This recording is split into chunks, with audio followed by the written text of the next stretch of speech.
I want to say a few words about the events of the last few days.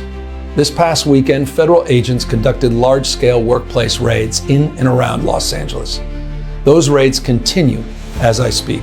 California is no stranger to immigration enforcement, but instead of focusing on undocumented immigrants with serious criminal records and people with final deportation orders, a strategy both parties have long supported, this administration is pushing mass deportations, indiscriminately targeting hardworking immigrant families, regardless of their roots or risk. What's happening right now is very different than anything we've seen before. On Saturday morning, when federal agents jumped out of an unmarked van near a Home Depot parking lot, they began grabbing people, a deliberate targeting of a heavily Latino suburb. A similar scene played out when a clothing company was raided downtown. In other actions, a U.S. citizen, 9 months pregnant, was arrested, a 4-year-old girl taken, families separated, friends quite literally disappearing. In response, everyday Angelenos came out to exercise their constitutional right to free speech and assembly, to protest their government's actions. In turn, the state of California and the city and county of Los Angeles sent our police officers to help keep the peace. And with some exceptions, they were successful. Like many states, California is no stranger to this sort of unrest. We manage it regularly and with our own law enforcement. But this, again, was different. What then ensued was the use of tear gas, flashbang grenades, rubber bullets, federal agents detaining people and undermining their due process rights. Donald Trump, without consulting California law enforcement leaders, commandeered 2,000 of our state's National Guard members to deploy on our streets, illegally and for no reason. This brazen abuse of power by a sitting president inflamed a combustible situation, putting our people, our officers, and even our National Guard at risk. That's when the downward spiral began. He doubled down on his dangerous National Guard deployment by fanning the flames even harder. And the president, he did it on purpose. As the news spread throughout LA, anxiety for family and friends ramped up. Protests started again. By night, several dozen lawbreakers became violent and destructive. They vandalized property. They tried to assault police officers. Many of you have seen the video clips of cars burning on cable news. If you incite violence, I want to be clear about this. If you incite violence or destroy our communities, you're going to be held to account. That kind of criminal behavior will not be tolerated, full stop. Already more than 220 people have been arrested, and we're reviewing tapes to build additional cases, and people will be prosecuted to the fullest extent of the law. Again, thanks to our law enforcement officers and the majority of Angelenos who protested peacefully, the situation was winding down and was concentrated in just a few square blocks downtown. But that's not what Donald Trump wanted. He again chose escalation.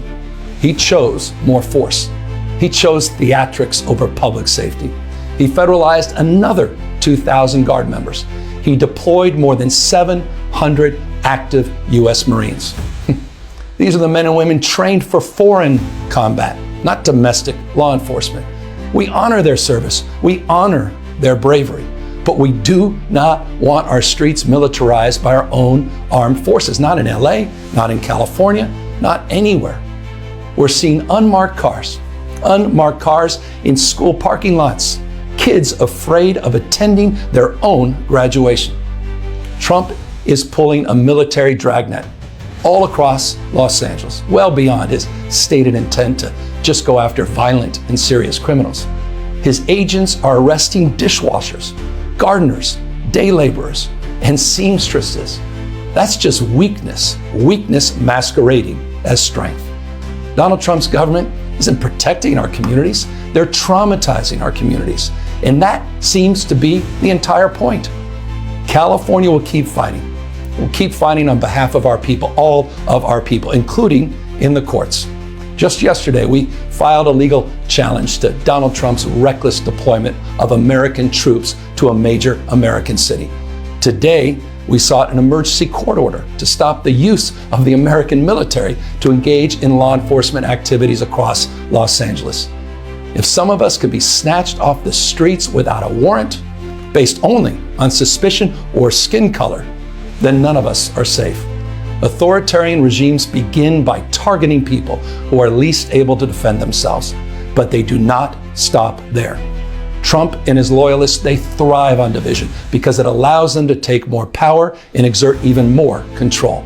And by the way, Trump, he's not opposed to lawlessness and violence as long as it serves him. What more evidence do we need than January 6th? I ask everyone, take time, reflect on this perilous moment. A president who wants to be bound by no law or constitution, perpetuating a unified assault on American traditions.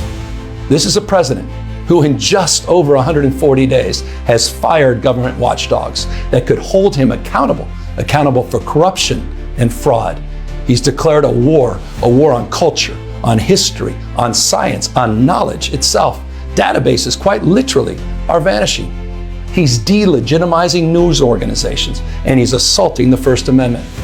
And the threat of defunding them, at threat, he's dictating what universities themselves can teach. He's targeting law firms and the judicial branch that are the foundations of an orderly and civil society. He's calling for a sitting governor to be arrested for no other reason than to, in his own words, for getting elected.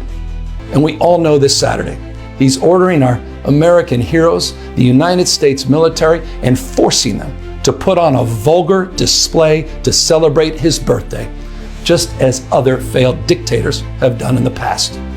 Look, this isn't just about protests here in Los Angeles. When Donald Trump sought blanket authority to commandeer the National Guard, he made that order apply to every state in this nation. This is about all of us. This is about you. California may be first, but it clearly will not end here. Other states are next. Democracy is next. Democracy is under assault before our eyes. This moment we have feared has arrived. He's taking a wrecking ball to our founding fathers' historic project, 3 co-equal branches of independent government. There are no longer any checks and balances. Congress is nowhere to be found. Speaker Johnson has completely abdicated that responsibility. The rule of law has increasingly been given way to the rule of Don. The founding fathers, they didn't live and die to see this kind of moment. It's time for all of us to stand up. Justice Brandeis, he said it best. In a democracy, the most important office, with all due respect, Mr. President, is not the presidency, and it's certainly not governor. The most important office is office of citizen. At this moment, we all need to stand up and be held to account, a higher level of accountability. If you exercise your First Amendment rights, please do it peacefully. I know many of you are feeling deep anxiety, stress, and fear, but I want you to know that you are the antidote to that fear and that anxiety. What Donald Trump wants most is your fealty, your silence to be complicit in this moment. Do not give in to him.